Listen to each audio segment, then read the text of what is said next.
Alicia, the Crafty Curator, and welcome back to my channel.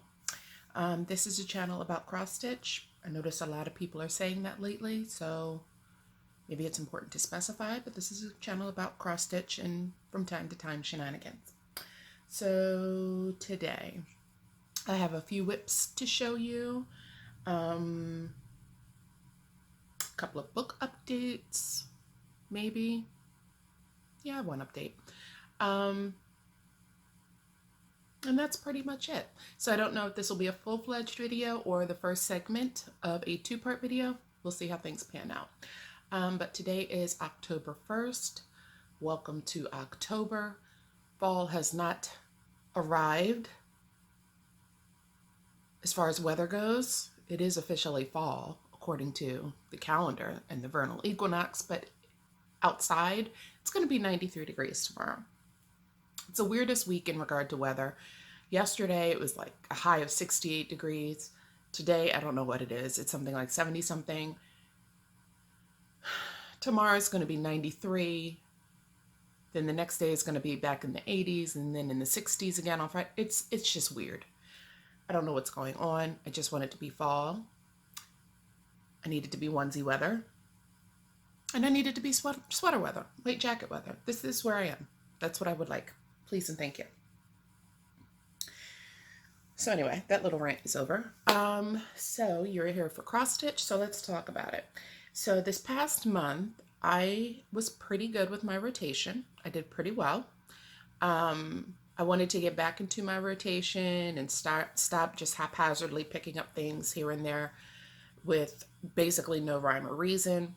But what I've been doing as of late, or at least in maybe the second quarter of this year, beginning of the third quarter, I was doing a lot of monogamous stitching. Bountiful Harvest was a perfect example of that because I stitched on that for like a month and a half straight. And excuse me, I stitched on it for like a month and a half straight. And the only reason that I stopped was because of the autumn Quaker sow, the Rosewood Manor sow, on August 15th. That's what broke that, and I might have still been stitching on it to this day. I was highly addicted to it, and I just loved it. I haven't picked it back up since, not because I don't want to, but because I want to focus on other projects for a little while. So that being said, for this past month, I think it's been at least a month since my last recording. Yeah, because I think the last thing I showed you was Esthers Waves. It's probably been a month. I don't think I recorded in the month of September. And if I did, it was the very early. Yes, I did, because I recorded on Labor Day. I posted a video on Labor Day with my giveaway winner. Her package is in the mail. We did touch base. Hopefully she received it. But that's all done. So that's the last time I did a video was on Labor Day. So here we are a month later. And I have basically worked on two projects diligently. I tried to do my rotation from the 1st to the 15th and from the 15th to the 30th. I did do that. I had one new start for September high tea. We will talk about that. It was a start and a finish all in the same day, but not what you think. And then I decided to try my luck with the Tiny Decisions wheel.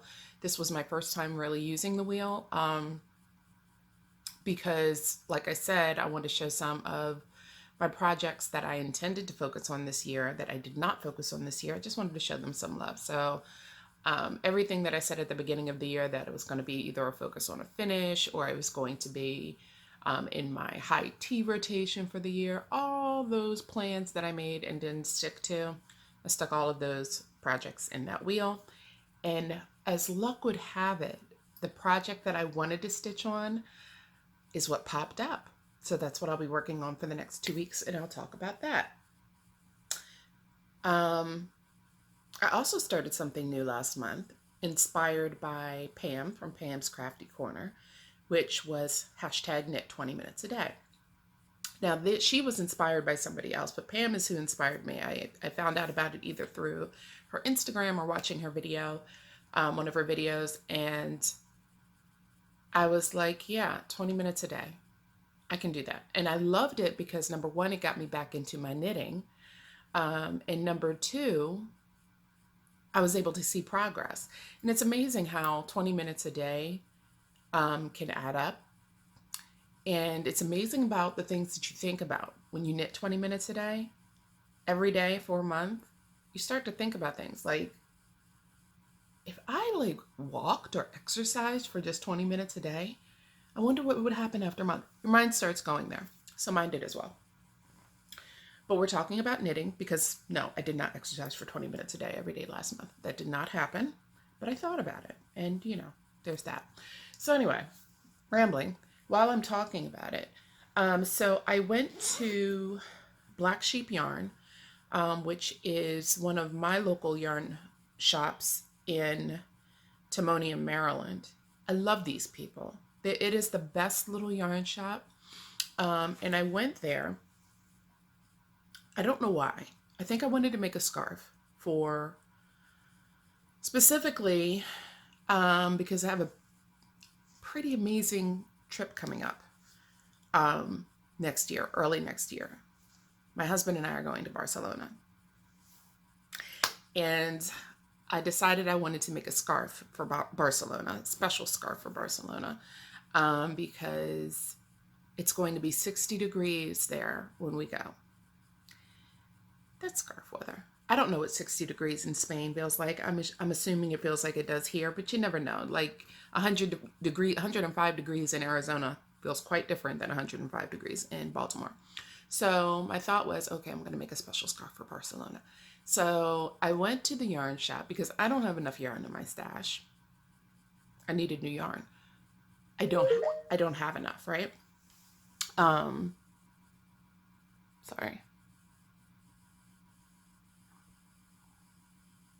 Sorry about that. Because I don't have enough yarn, right? I needed new yarn. I don't need to explain this to you. You're my people and you get it. So I went to Black Sheep Yarn in Timonium, Maryland, and I fell in love with this Barocco Millefiori light. I don't know if I'm saying it incorrectly, but that's it. Barocco, I'm going to say Millefiori light. I'm sorry if I'm pronouncing that wrong. But this is a blend of wool and acrylic. And it's a beautiful weight. It says that it's a light worsted, but it feels more like a fingering weight. But look at those colors. My goodness gracious. These are like all of my colors packed into one ridiculous little ball of yarn. Right? I mean, the teals, the rusts, the pumpkins, the purples, the grays, it's in there. Remember that Prego spaghetti sauce commercial from back in the day? It's in there. Anyway, the yarn. So I picked up 3 balls of this yarn because this is a 100-gram ball. But I'm thinking that it's like a fingering weight. Again, it says it's a light worsted, but that looks like a fingering weight to me. Not that I know my yarns like that. I don't. It didn't feel like a worsted weight to me. But what do I know? So I got 3 balls of it. Let me tell you this is a never-ending ball of yarn. This is the second one. I'm still on the first one. So obviously, I decided that I needed a hat as well to go with the scarf that I'm making. But I'm still making the scarf. I knit every day for 20 minutes a day, and it's a fantastic length I'm going to show you in a minute. It's a great length. I'm in no rush to get it done. I just want to wear it for the fall and on my trip. But my point is that I have a great length so far on the yarn, and I'm still not done with the first ball. So I call it the never-ending story, the never-ending ball of yarn. This is what's left of the first ball. Yeah. And I'm knitting this on size 4, I think. Size 4, little short tip needles, circular needles. But this is the yarn, or the scarf rather. So it's kind of curled up here because that's what happens with yarn. This is done with the stockinette stitch. So you see how it goes from those gorgeous rusts and cerulean blues into more rusts and greens and purples and la da da da da da da da da da da da da da. So it's a nice length, right? And I did this little, just winged a little border at the end there to give it some flair.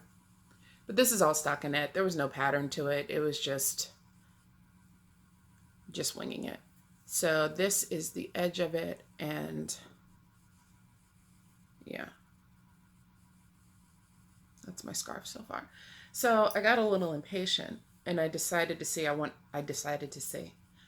to see how wide the scarf would be after I blocked it, because I knew I wanted it to be a certain width, and it was curling in on the edges, so I wasn't able to tell. So I blocked maybe the first quarter of it, so you can see how wide it is. Just light blocking, nothing serious. I'm going to do it again when it's done. But I couldn't tell when it's knitting, because see how it curls in on itself when it's actually knitted. So that's how wide it is. I don't know how long it's going to be as far as inches, but I do know that I want it to kind of hang maybe down to my navel and wrap around twice, and I'm not quite there. Well, maybe once is good. I don't know. We'll see.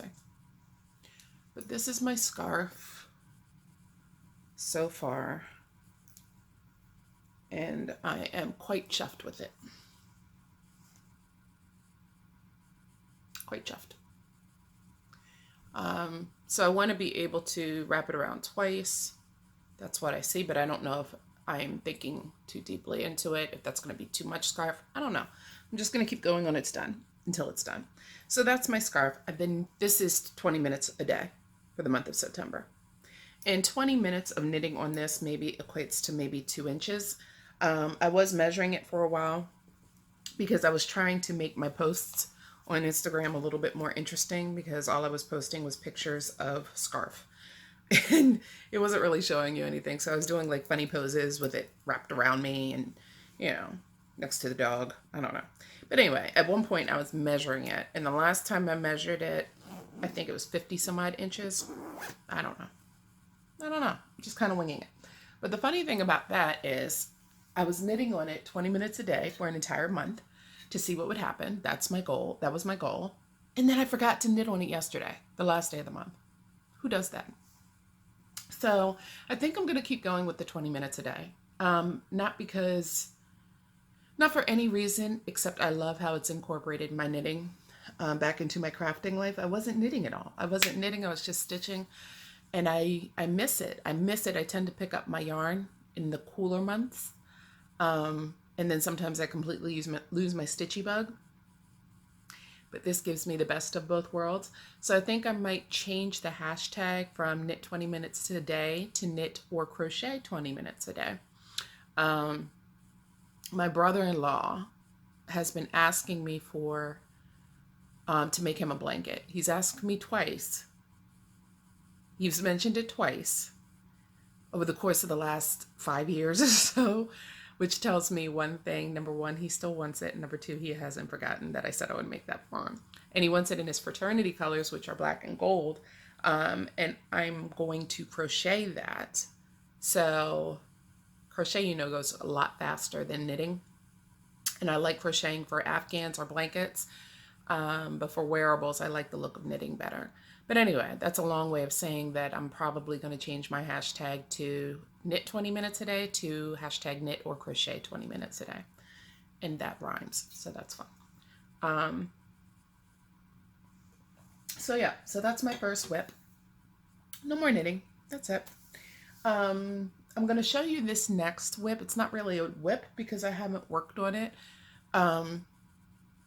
Maybe in a few weeks. I don't know. I think I showed it on one of my latest videos, but I haven't really worked on it since. But while I had the taste in my mouth to knit 20 minutes a day, I was like, oh, okay. I'm also going to stitch on this 20 minutes a day. and stitch on my rotation. So I'm going to knit 20 minutes a day, stitch on this project 20 minutes a day, and work on my rotation. You know good and well that didn't work out. But anyway, there was a little bit of progress on my Mermaid Emily. Before I even show this, have you guys seen Mermaid's Folly? Emily, if you're watching, you know I love everything you stitch, everything you touch. Everything. But your finish of Mermaid's Folly is hands down my favorite thing that I've ever seen you do. That, it looks like it belongs in a museum. It's, guys, if you haven't seen it, and I had the pleasure of seeing it in person, not finished obviously, but at the FLOSSTUBE retreat. It's perfection. And she's got this perfect wooden frame. It's Emily, it's the best thing you've ever done, in my opinion. Everything you do is beautiful, but that girl, that was beautiful. So that being said, it was Emily that inspired me to pick this project back up again, that I started a long time ago using espresso, DMC, whatever that's called, variations. I don't know, whatever you call DMC's variegated threads. Variations, I don't know. It was an espresso, and I started it on 36 count doubloon, and I didn't like how it was stitching up. So I'm not going to go into the long story about what happened with that. But I decided I was going to do it again when I saw Carmen, who is the Broadway stitcher. I saw her long dog sampler at retreat using DMC Variations 111 on this beautiful blue fabric. And I was like, I don't know what I'm going to do with this, but I need that floss in my life. And I bought a whole box. And then I decided I was going to redo Mermaid's Folly with that 111 floss on black. So oh, that's nothing. You see nothing. That's weird. So here is my beginning. And those are her boobies. And this is her torso. And this is what I worked on since I showed it to you last, this little area. And I haven't touched it since. So I just have boobies. That's it. In DMC 111. And this is not hard to see. You can see this is Ada. This is black Ada. So I can easily stitch on black Ada. But if I did this on 36 count black linen, absolutely not.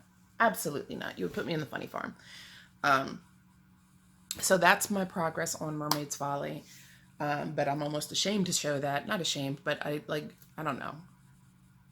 After Emily showed hers, it's like, what am I doing with my life right now? But you know, I'm loving the black on the 111 on the black. But that's what I stitched on when I thought I was going to stitch on that for 20 minutes a day. I think I did it once, maybe twice. I don't know. So, rambling this one.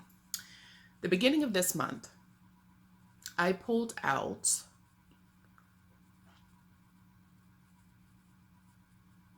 it's in my hand and I can't think of the name. I want to say Esthers Waves, and that's not it. The beginning of this month, I pulled out, why don't I just look at it? Hands across the sea. Eliza Bell Cox. I'm sitting here trying to figure it out. It's in my hand. So I pulled out the Eliza Bell Cox sampler for Sampler September. I decided I wanted to participate in Sampler September. And I originally started off the month stitching on blue Moroccan lace, but then I decided I wanted to play with the Sampler September style, so I pulled this bad boy out. And I think I haven't touched this in over a year. At least, because I got the pattern at the FLOSSTUBE retreat, the first one in 2018. Right? Yeah, because this was the second one. Or was it the third? This was the second one. Yeah. Guys, I'm sorry. Anyway, I picked up this pattern at Needleworker's Delight at the first FLOSSTUBE retreat in 2018.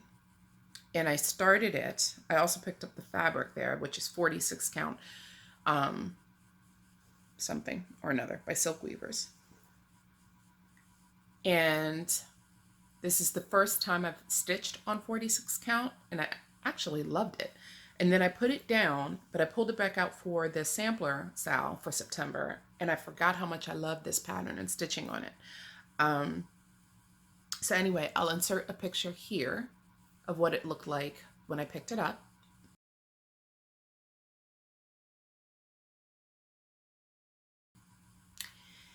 And this is where we are now. This is not showing up properly. It looks almost like a buttery beige, hashtag buttery beige. It almost looks like a buttery beige on camera, but this is actually a very light green. It's called Willow Green. That's the name of it. So this is 46 count Willow Green by Silk Weavers. And I'm absolutely loving it. Loving it, loving it, loving it. The stitches are so small and the coverage is like perfection. This is 1/2 on 46 count. And yeah, it's good. I really like how it looks on 46. Yeah. So when I picked it up, as I showed you, if the before pic uploaded, if not, this is pretty much the section that I finished. Right around this whole section right here. When I first started, it was just the outline of this pink flower. So yeah, that's 2 weeks worth of progress on that. And then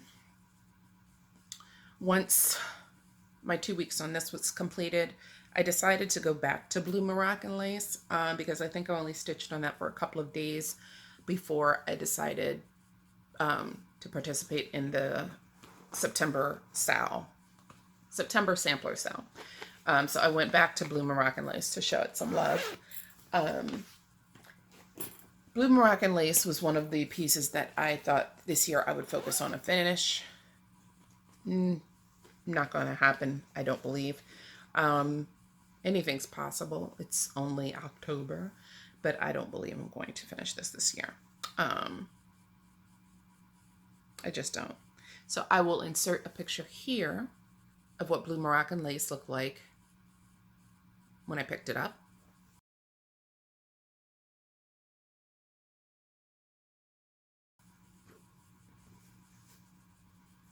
And this is where we are now. So on my left, I have the whole left side done without, except the beads, and you can see on the top on my right hand side here where this side is all done, and I'm kind of working my way over here. So that's where we are with that. You see I've done starting to do the outline in the gold border there.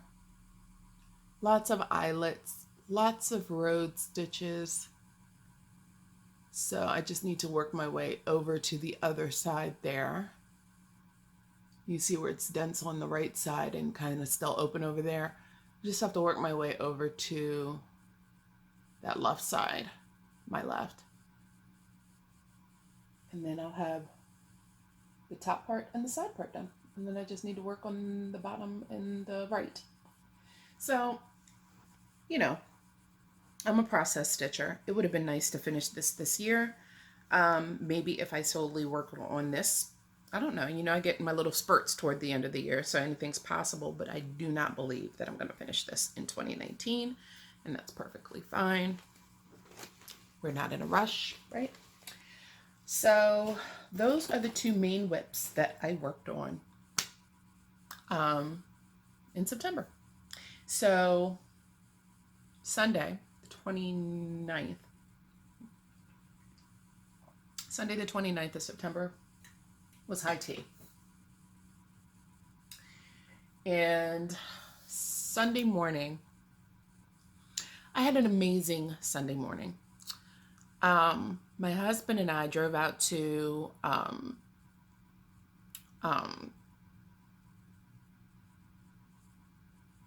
Prince George's County, which is right outside. It's like right on the line of between Maryland, D.C., Tacoma Park, depending on what side of the street you're on. Some people say it was DC. Some people will say it was Tacoma Park. I say it was Tacoma Park. But anyway, we went to a book club meeting. Now, I know I've mentioned several times I am in an online book club where I moderate a live discussion every month for a different Toni Morrison book. But one of my girlfriends reached out to me and she told me, this is leading up to my high tea story. One of my girlfriends reached out to me and she told me about a James Baldwin book club that was being held at a bookstore cafe called Busboys and Poets.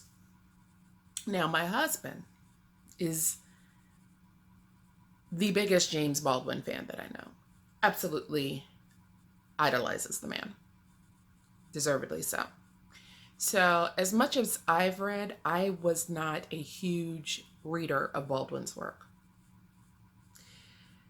until I read the book in preparation for our book club meeting on Sunday morning. I read The Fire Next Time by James Baldwin. And it's basically, without going into too much detail, because I am going to do a BookTube video on that book, because it was amazing. Oh my gosh, I'm not even going into detail. I'll save it for the BookTube. But it starts, it's 2 essays. It's a very short read. The first one is to his nephew.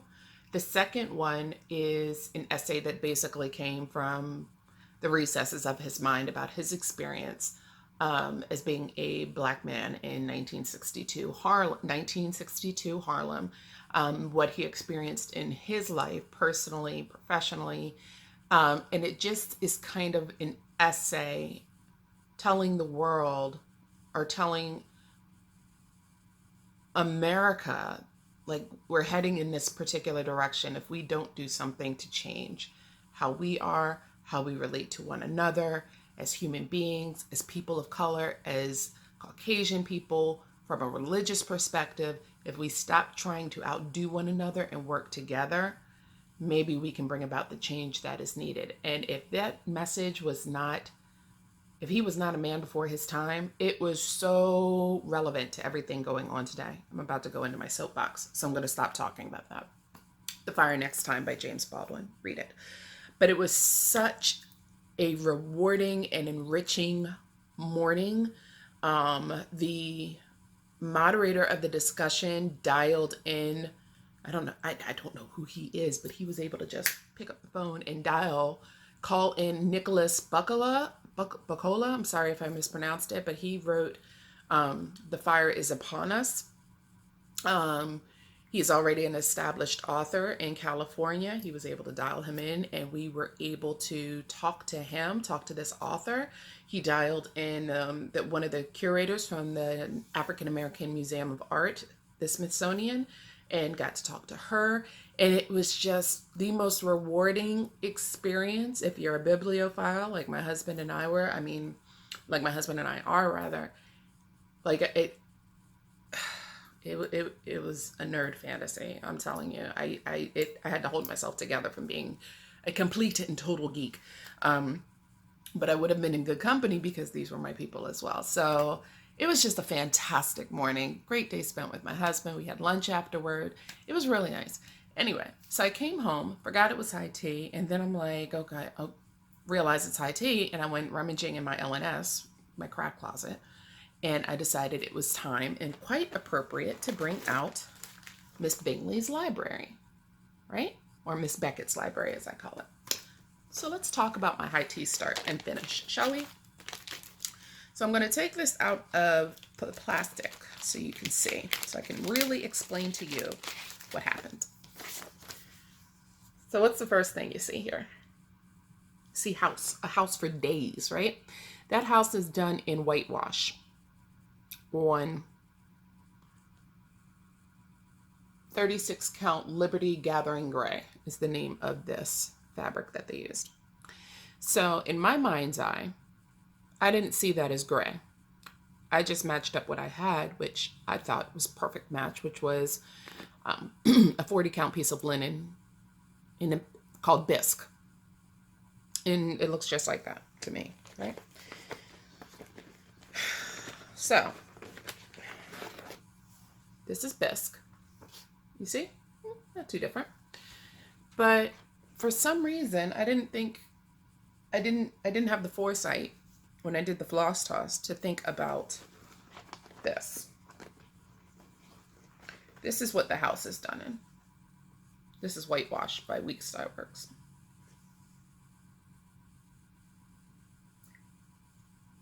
I didn't think about the fact that this entire house would be on this fabric. And it's a lot of house. And you see the little smoke coming out of the chimney and the white in her blouse.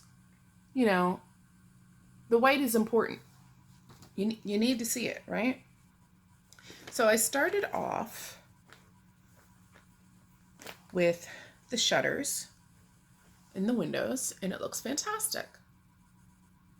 It's beautiful, right? Do you see the house? Because I started it. You see it? Let me get in closer. You see it yet? Uh-huh. Yeah. See right there? I can't do the whole house like this, because if I have to get up, you know, they say to walk away from it, look away from, or, you know, and look back and, or stand a ways away from it and you'll see it better.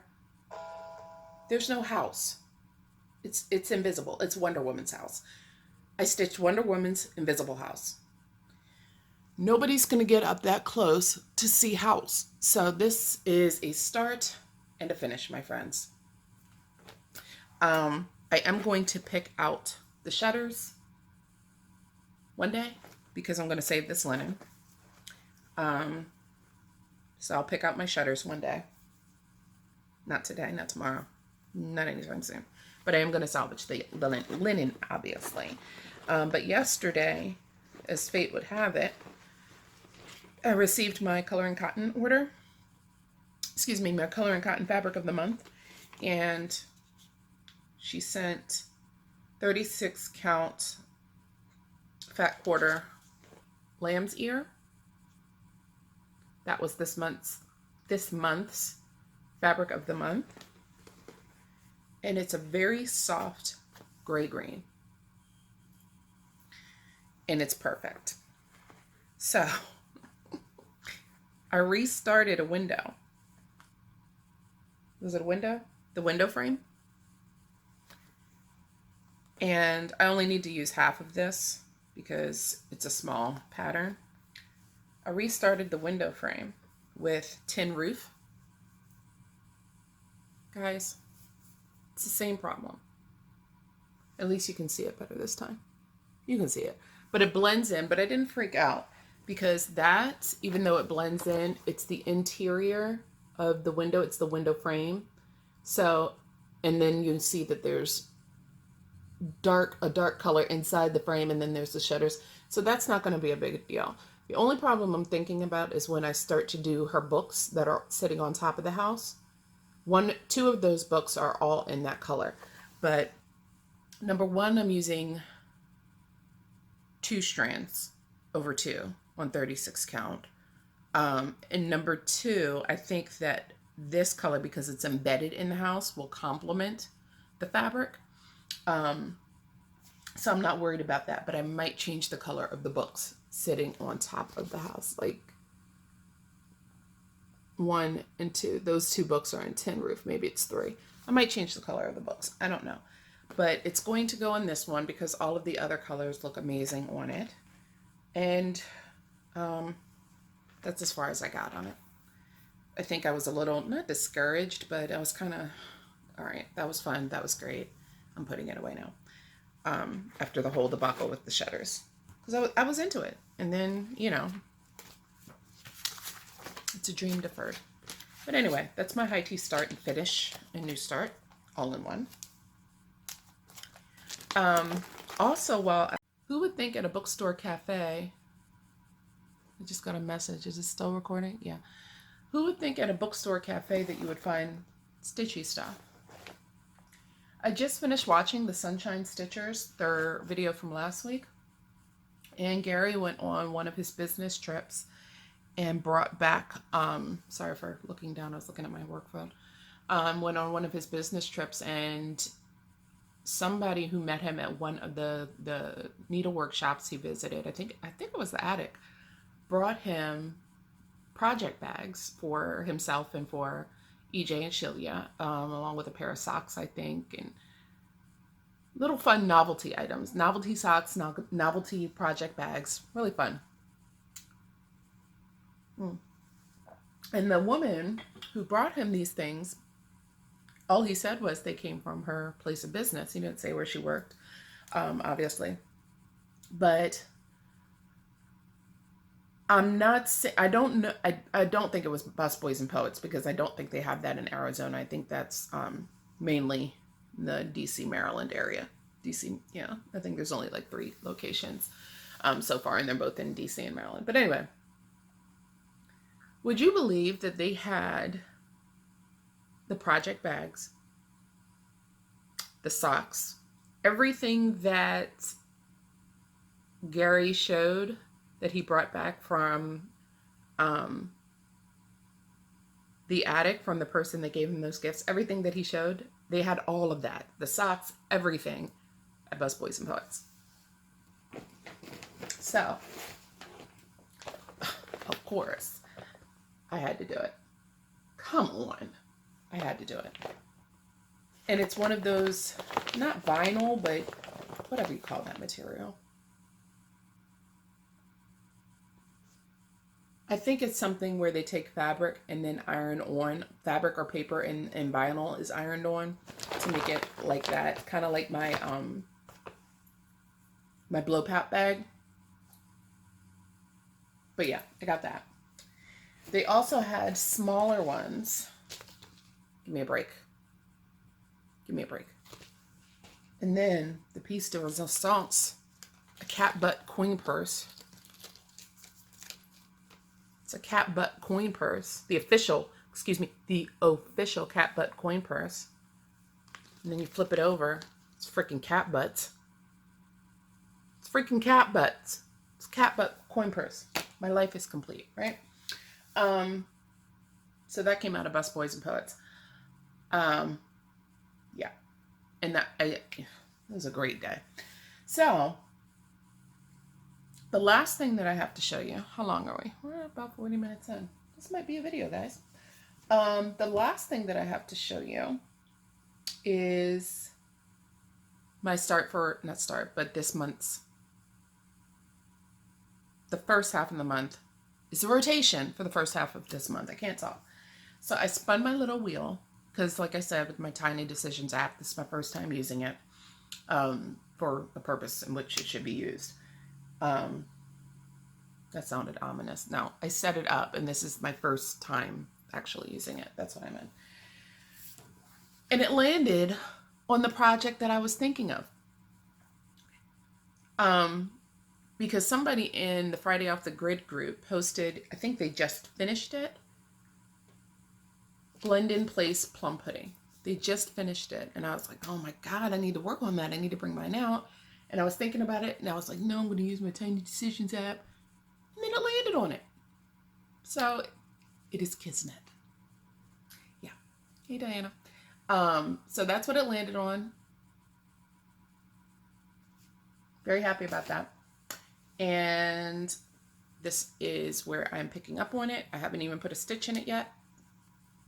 This is where my start was. This is on Light Avocado by XG Designs. And I'm using the called for Dinky dyes. So this is a very pale green, and actually it's almost the same exact color as the willow green for Elizabeth. It's almost the exact color. This one might be a little more yellow, but it's a light green, as in light avocado. And on the other side here, you see where I started. This was going to be Quaker's Dozen by Long Dog. And I started it with this floss from Silks for You, and I didn't like how light it was. I didn't like how the light part was blending into the fabric. So I just stopped and never unpicked it, flipped it over, and started Blend in Place. Plum samplers. Plum, oh my God, plum pudding. So this is actually the bottom left corner. I'm holding it on my right side, but this is the bottom left corner of the fabric, of the pattern. I started on the bottom left. So I didn't have to unpick this right away. Hashtag lazy. Also, my Duchess hoop, vintage hoop, I finally got my paws on a couple of them at a great deal, by the way. It was ridiculous. A great deal. 2 Duchess hoops. It's rubbed off on this one, the Duchess branding, not the branding, but the Duchess markings is rubbed off on this one, but not on the other one. So I got a 6-inch and a 5-inch, I believe. These are amazing. I've been drooling over Diana's, both in sight on video and in person. She brought hers to the FLOSSTUBE retreat, and I was drooling over it, and I finally got my paws on a couple for a very, very, very reasonable price on Etsy. And I do believe, my friends, that is all that I have to show today.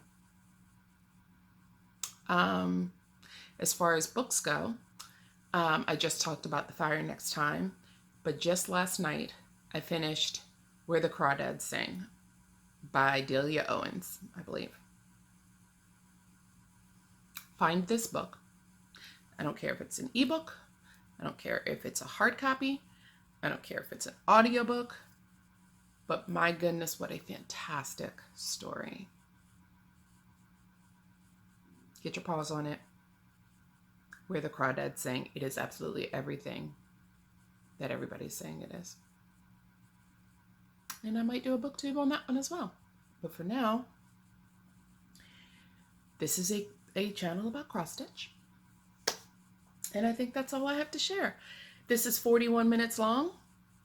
I think I'm going to go ahead and upload this puppy and keep it moving. And maybe I'll see you in another couple of weeks with some more progress. All right. Thanks for watching. Bye.